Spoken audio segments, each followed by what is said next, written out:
Today on Lyrics to Go, I wear the wrong t-shirt.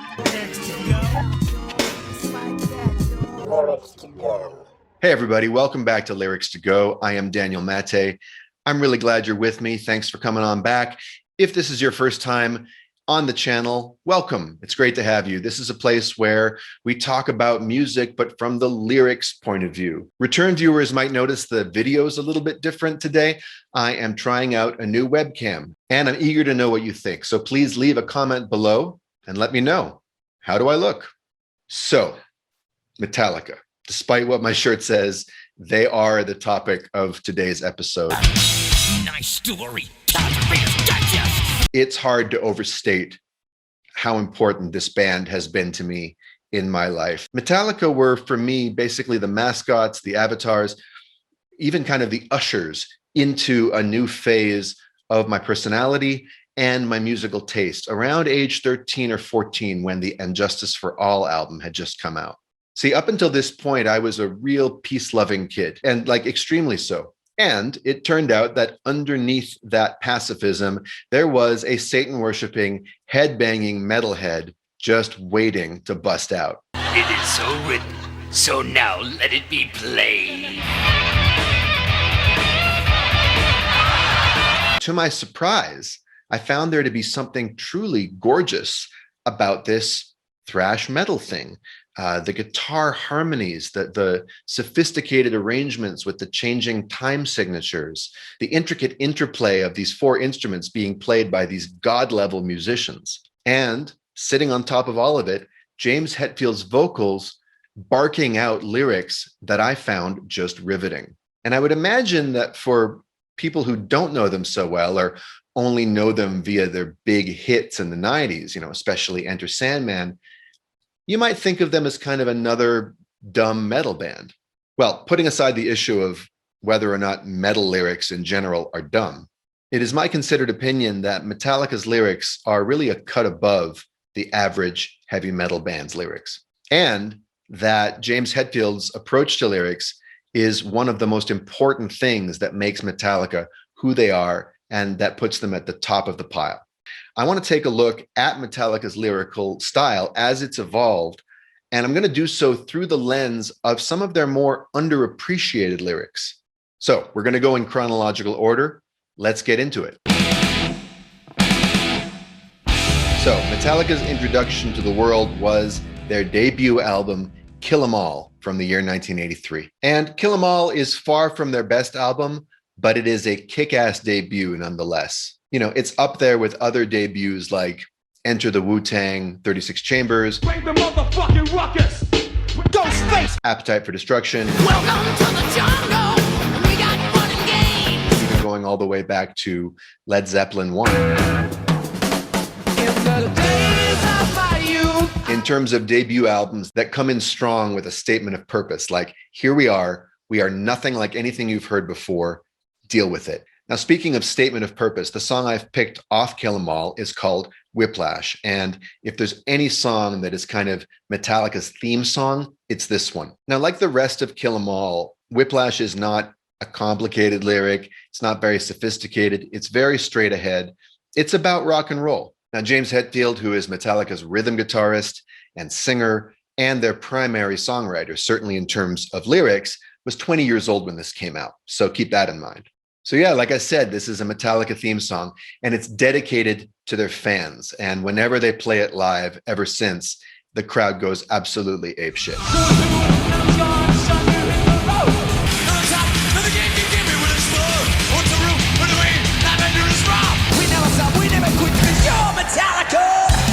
And I love this lyric because of just how fun it is. Late at night, all systems go, you've come to see the show. We do our best, you're the rest, you make it real. There's a feeling deep inside that drives you fucking mad, a feeling of a hammerhead you need it oh so bad. Side note, for the longest time, I really thought that lyric was the feeling of a Hammett, as in Kirk Hammett, Metallica's lead guitarist. You can hear that the shape of the lyric, and you can certainly see it on the screen, the shape is pretty square, right? Da-da-da-da-da-da-da-da-da-da-da show, da-da-da-da-da-da-da-da-da-da-da no. Very simple. I really love the chorus. It has no interest in even rhyming. The thrill is just loud. You're thrashing up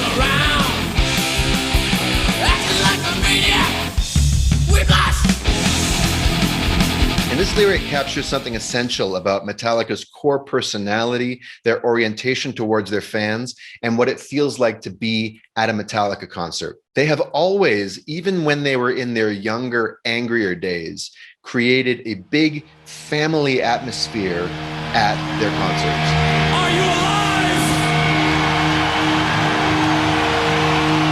Seattle, tell me, how does it feel to be alive, mother?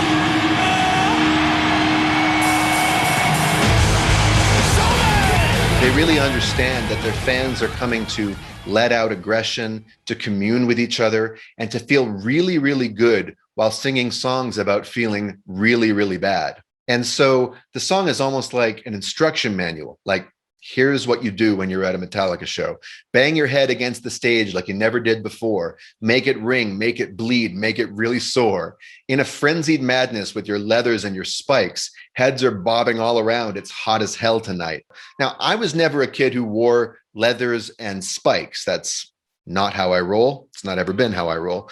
But like I said, the big-hearted, open-armed embrace that Hetfield has, it always made me feel included, even at age 15, 16, surrounded by all these long-haired, beer-drinking 20-somethings from the suburbs.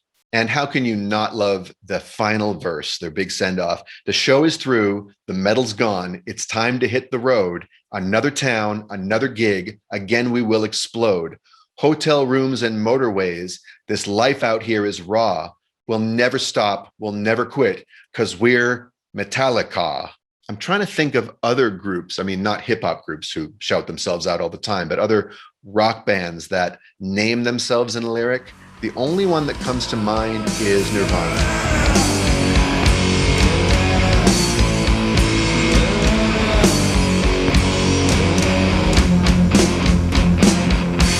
And you can start to see Hetfield's attention to detail in his lyrics here with all the commas.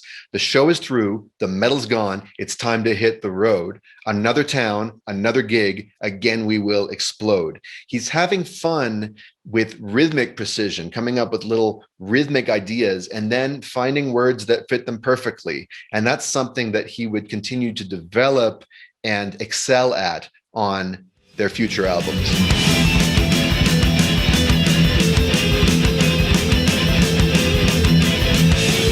Moving on to 1984's sophomore album, Ride the Lightning. And this is one of the greatest sophomore albums ever released.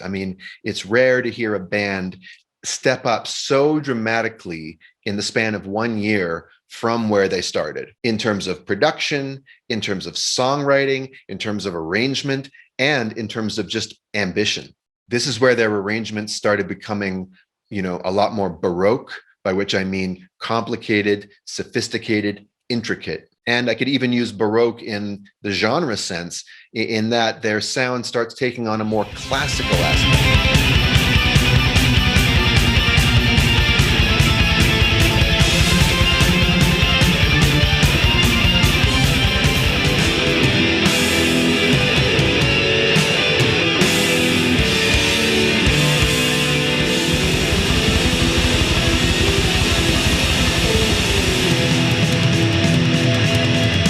I believe was driven mainly by their late great bassist, Cliff Burton.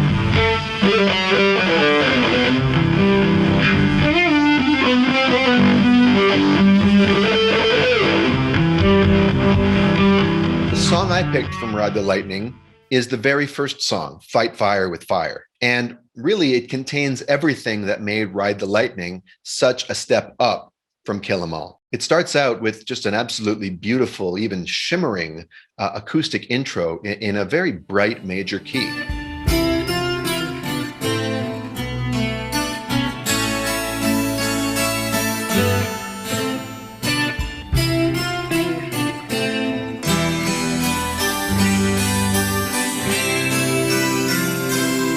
It comes in with a ferociously fast guitar riff.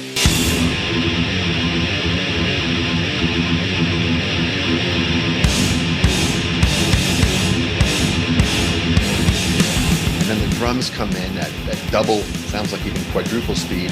And the time signature is complicated enough. It's hard in some ways to even figure out where the beat is. And one of the things that adds to that effect is the way James places the lyrics. Now, for the musically minded among you, there is a great video that my favorite YouTube guitar instructor, Ben Eller, aka Uncle Ben, just put out. And one of the things he covers in this video is sort of the time signature of Fight Fire with Fire and decoding the mystery of where the beat actually is with respect to the lyrics. I highly recommend it. I'll link to it below. So what do I mean? And you're going to hear just how rhythmically precise James is, which, as whenever you make unconventional rhythmic choices in your lyrics, is going to necessitate that you pick your words very carefully. So it comes in right here.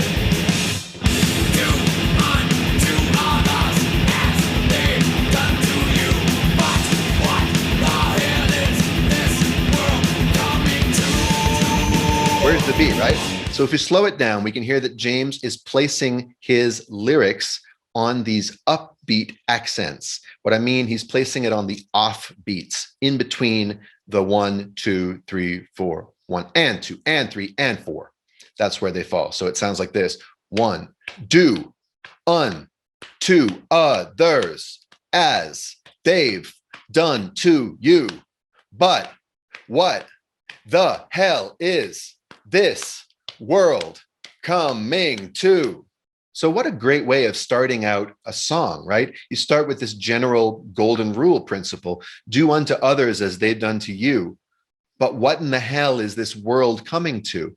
So he's basically talking about the lunacy, the absurdity of an eye for an eye, or to put it in context of the early 80s, the space race, the nuclear arms race, and all of these like big dick swinging pissing contests that are placing the planet at risk that the superpowers, including America, are undertaking. So the chorus does something else rhythmic that's very interesting. That is another way of kind of staying off the beat. Instead of syncopated eighth notes on the offbeats, what you've got is triplets against a 4/4 beat. So if the beat is 1, 2, 3, 4, the lyrics are sung 1, 2, 3, 1, 2, 3. Basically called 3 against 4, or a triplet. And the end of the first chorus, the little detail here, has never failed to make me giggle. Now, I'm not sure whether the words or the music came first. Often, I think with Metallica, the music comes first. James has kind of a rhythmic idea. He'll do a demo where he sings the rhythm to himself, just like ba, da, na, ba, da, like nonsense syllables, essentially.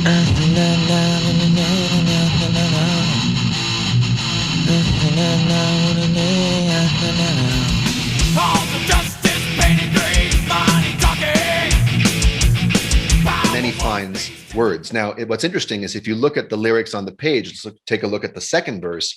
Time is like a fuse, short and burning fast. Armageddon's here, like said in the past. It looks very square, kind of like the Whiplash lyric. But no, here's how it actually sits on the music, just like the first verse. Time is like a fuse, short and burning fast. He keeps up the rhyme scheme of making sure that the two lines rhyme with each other in the end. He also finds interesting ways of saying things. Armageddon's here, like said in the past. And we'll see that on the next song, that sometimes, because he's so committed to the rhythm, his phrasing can become almost Yoda-like, which I think is super cool. He's not willing to sacrifice rhythmic precision just to be able to say things in the easiest way possible. And same thing with the third verse. Soon to fill our lungs, the hot winds of death, the gods are laughing, so take your last breath. Now, there are certain kinds of music, especially musical theater songs, where it's kind of unforgivable when you put the emphasis on the wrong syllable, because there's supposed to be kind of dramatic clarity and the character is expressing themselves.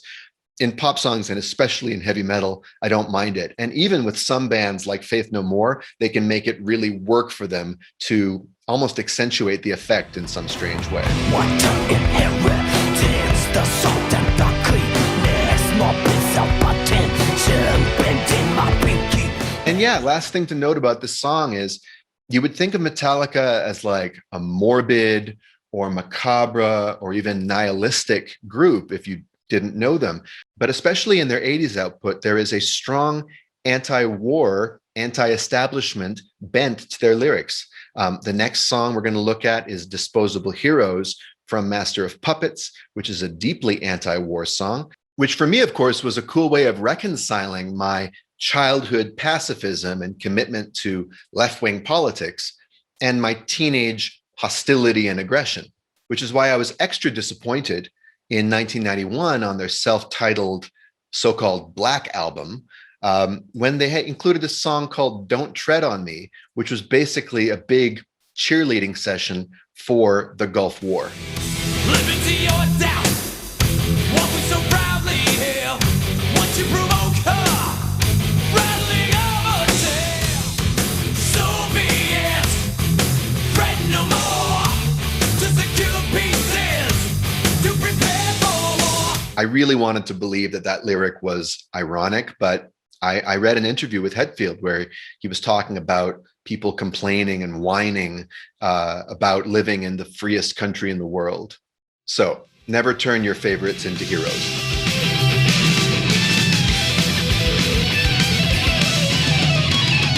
Now, Master of Puppets from 1986, which is where the song Disposable Heroes is from, is generally considered to be Metallica's greatest album. And there are tons of just great songs on this album, from the opening track, Battery, to the last song, Damage Incorporated, and of course the title track, which I'll be covering in my Anatomy of a Perfect Lyric series. But the song I chose is track 5, which was the first song on side B back in the days of LPs and cassettes. Musically, it's incredible. It has all these different sections. It's beautifully arranged. It's got one of Kirk Hammett's most magnificent guitar solos, I think.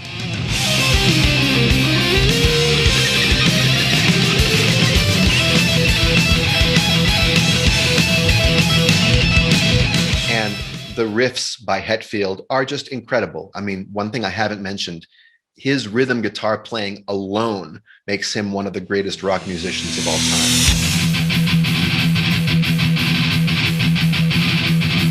So here we have another anti-war lyric. This time it's not so much written in a prophetic voice as it is written in the first person. He's playing the character of a soldier, as he would do on the song One from their next album. Now that the war is through with me, I'm waking up, I cannot see.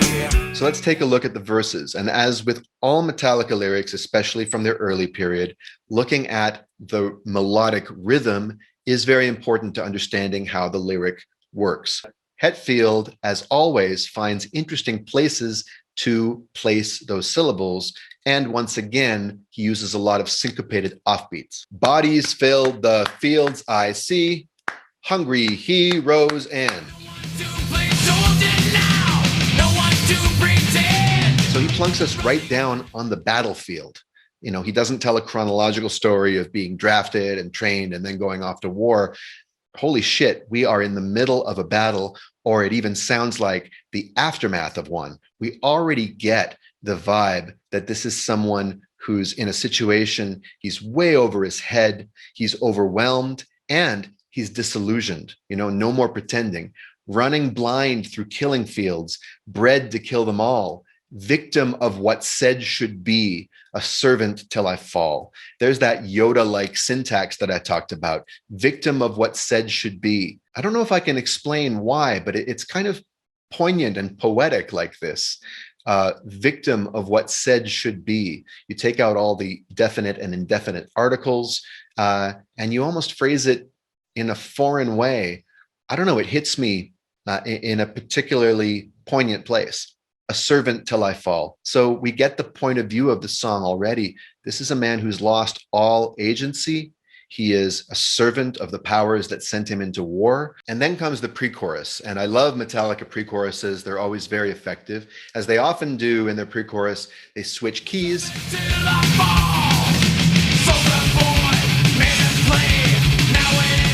Which kind of raises the stakes and gets your attention. And the music's time signature also switches up. Let me show you what I mean. 1, 2, 3, 4, 1, 2, 3, 4, 1, 2, 3, 1, 2, 3, 1, 2, 3, 4, 1, 2, 3, 4, 1, 2, 3, 1, 2, 3. And then the lyrics themselves are just beautiful. Soldier boy, made of clay, now an empty shell, 21, only son, but he served us well. Bred to kill, not to care. A very pithy, eloquent statement of what armies do to soldiers. And of course, he throws in some alliteration to boot. Bred to kill, not to care. Finished here, greetings, death. He's yours to take away. Oof. And another thing I should note about the pre-chorus, it also changes who's speaking. We've gone from his voice to the voice of his commanders, the powers that be, the masters of war. Then the chorus comes and we switch back to the key of E. We switch back out of double time into kind of regular time. And we switch from the plural to the singular. So I guess we're speaking about a sole commander who's talking back to the front. You will do what I say when I say back to the front. You will die when I say you must die back to the front. You coward, you servant, you blind man. So we go from a lyric describing dehumanization to a lyric depicting it. Even in that short chorus, there's so much to say about it, right? Again, there's a real rhythmic precision. Back to the front, you will do what I say, when I say. It's hard to see on the page how this would be sung, right? You will do what I say when I say. You will die when I say you must die. And then this refrain, this chant, back to the front. Do you notice the kind of slight play on words there? Literally, of course, the meaning is get back in the trenches, go get killed. But we also have these two opposites in it, back to the front. And the way the chorus ends with these three absolutely brutal insults, you coward, you servant, you blind man. And as always, the second and third verses keep up the rhythmic precision. We go back to the soldier's voice, what's going on in his own head or his own narration. Barking of machine gun fire does nothing to me now. Sounding of the clock that ticks, get used to it somehow. So he's speaking to what war requires of soldiers, which is to completely suppress their emotions, to go dead, to become an automaton. Another Yoda-like line made up of little fragments. More a man, more stripes you bear, glory seeker trends. Bodies fill the fields I see, the slaughter never ends. Oof. Rhyming glory seeker trends, which is a sort of oblique, poetic way of saying something, to a very just plain spoken statement, the slaughter never ends. And then just for good measure, he throws in a bridge. And this features something that James does a lot, and I always really enjoy it. He'll say one word, and then he'll have a short line to sort of go with it. Why am I dying killed?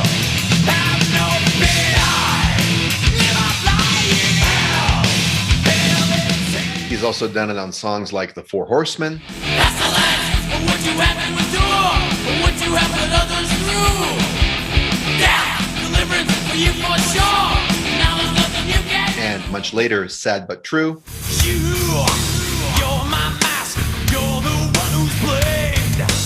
Do my work. Do my dirty work. Scapegoat. And my favorite part of the song is the third verse here in Disposable Heroes. Life planned out before my birth. Nothing could I say. Had no chance to see myself molded day by day. I didn't see it happening. It just happened. Looking back, I realize nothing have I done. Yoda again. Left to die with only friend. Alone, I clench my gun. And yeah, I mean, a lesser lyricist would try to shove another word in there. I'm left to die with my only friend. Alone, I clench my gun. Left to die with only friend. Alone, I clench my gun. I can barely even read it without choking up.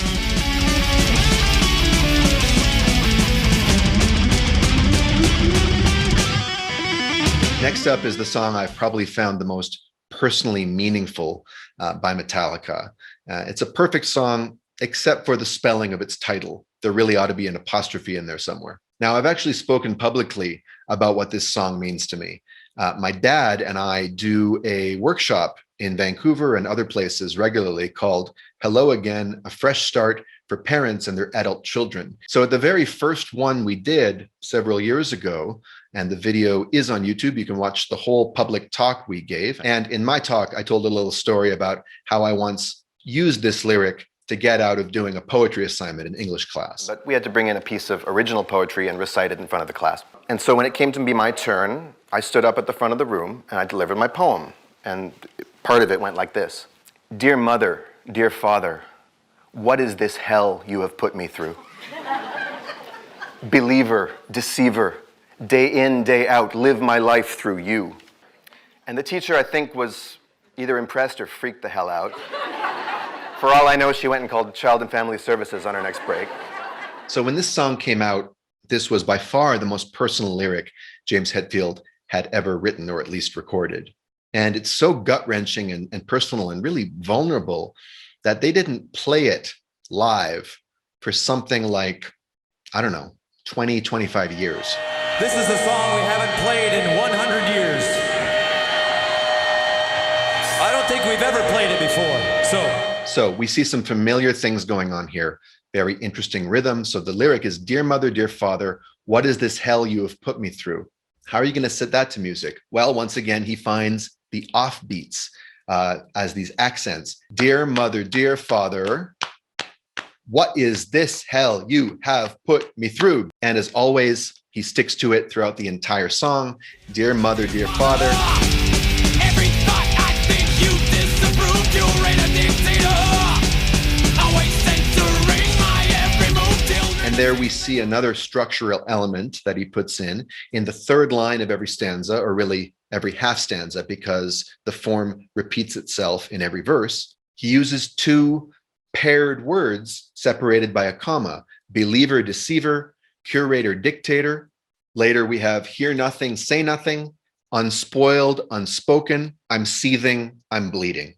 And that matches the opening line perfectly, dear mother, dear father, each time. And you know, the only other song I can think of that is directly addressed to mother and father is a pretty different kind of song.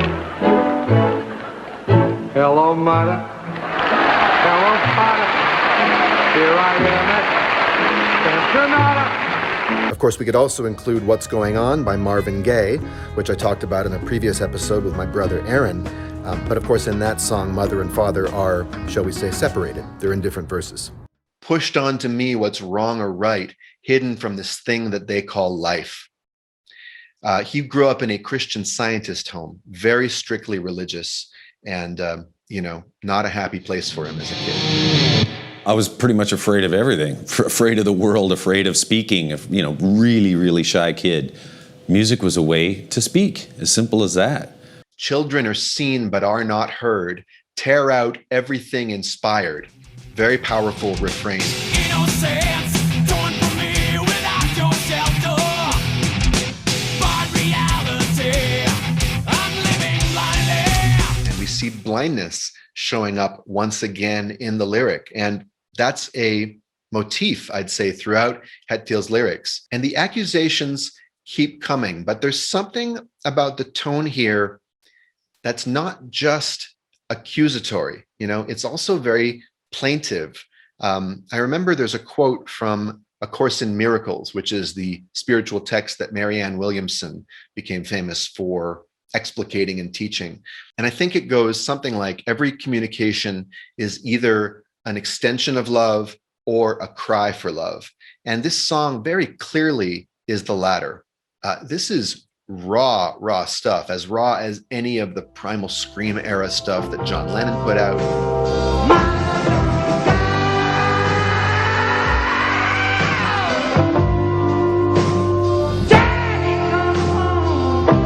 Or Kurt Cobain's lyrics about his own childhood trauma.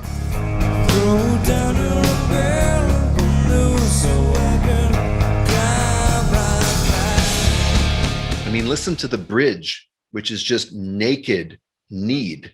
I'm in hell without you, cannot cope without you two, shocked at the world that I see, innocent victim, please rescue me. And the song ends with the third verse. There's no bridge afterwards. There's no refrain. And what a way to end. Dear mother, dear father, hidden in your world you've made for me, I'm seething, I'm bleeding, ripping wounds in me that never heal. Now listen to the juxtaposition that happens in these last two lines. Undying spite I feel for you, living out this hell you always knew. On the one hand, there's this resentment, this grievance, all the anger that comes with realizing things about your childhood. And at the same time, there's a recognition that it's not coming from nowhere, living out this hell you always knew. So whether James knows it or not, what he's talking about is multi-generational trauma, because why did his parents always know the same hell he's living out? Undoubtedly because of their own childhoods.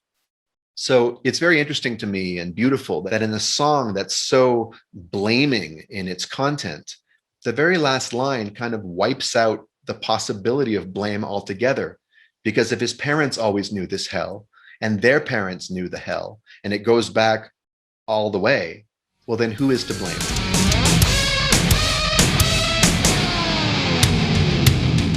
Well, next we come to their biggest album, which is, of course, 1991's Metallica, also known as the Black Album. This was Metallica's crossover from the thrash metal world into the pop and rock world. And in some ways, it's very impressive that they did that without making the music any less hard or heavy. Now, the album is a step down in terms of virtuosity, in terms of speed, in terms of complexity of arrangement. And to me, the songs aren't as interesting as the ones that came on their three previous albums, but it sure sounds great. The production by Bob Rock is terrific. And unlike And Justice for All, you can actually hear bass. You can hear Jason Newsted's bass lines, which they completely mixed out of And Justice for All infamously. The song I've chosen, I think, is an unsung gem on the Black Album, and it's called Through the Never. And what I find noteworthy about this lyric overall is the tone of it. It's really just kind of awestruck and full of wonder about the cosmos. I think of this song as Metallica meets Carl Sagan. The cosmos is all that is, or ever was, or ever will be. All it is, was it with me? Universe was to make you say. The size and age of the cosmos are beyond ordinary human understanding. It's definitely their nerdiest lyric, and I really love it. Too quick to criticize, obligation to survive, we hunger to be alive, and then, of course, James's favorite word of all.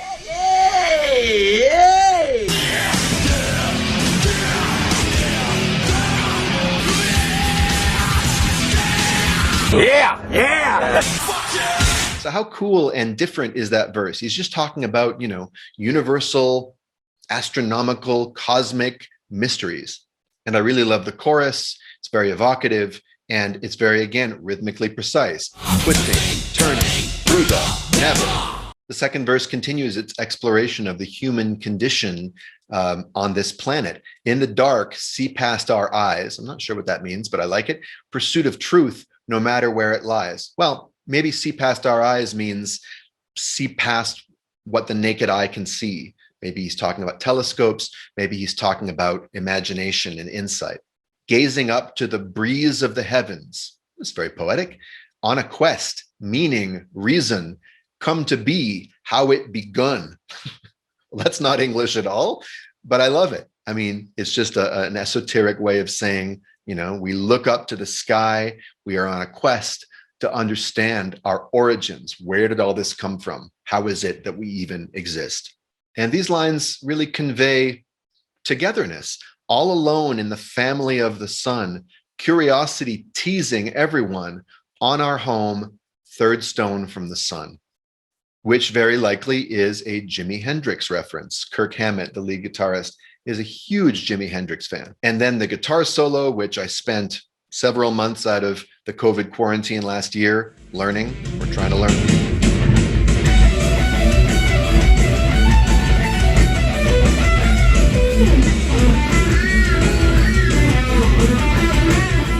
like this bridge a lot, sort of this breakdown section, just the bass and the tom-toms.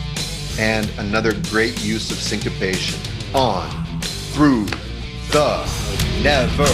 We must go on through the never out to the edge of forever. And then the final chorus, where James does something that he does a lot, and I really like it when he does. I like it when songwriters do this. He switches up the words and the format of the last chorus. He repeats it, and there's a slightly different lyric.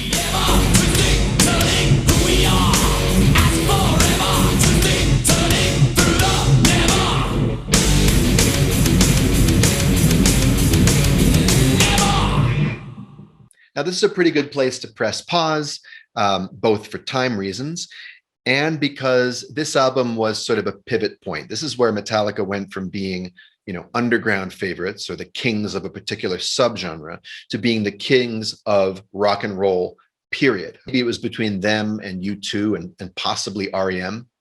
And the albums that followed took a whole bunch of different left turns. Now, my favorite albums have already been contained in this episode. Everything from Ride the Lightning to Injustice for All, with, Kill 'Em All, the first one, and Metallica, the fifth one, all very solid. But while I don't love the albums I'll be covering in part 2 of this episode, coming very soon, there are songs on each of those albums that I think are overlooked, unsung gems.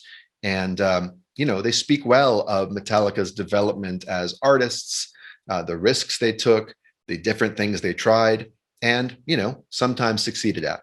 Now, the entire episode will be available to my Patreon subscribers, and you, yes, you, can become one of those beautiful humans by going to patreon.com/lyrics2go and, take a look at the bonus perks that I'm offering. You can get bonus episodes, including that one at the $5 a month level. As low as $2, you get custom playlists for each episode, and there's a whole bunch more. So I hope you'll check that out. Okay, that's it for now. Thank you so much for joining me. Until next time, I'm Daniel Maté saying, I've got lyrics to go and a sore neck from all the headbanging. And now you do too.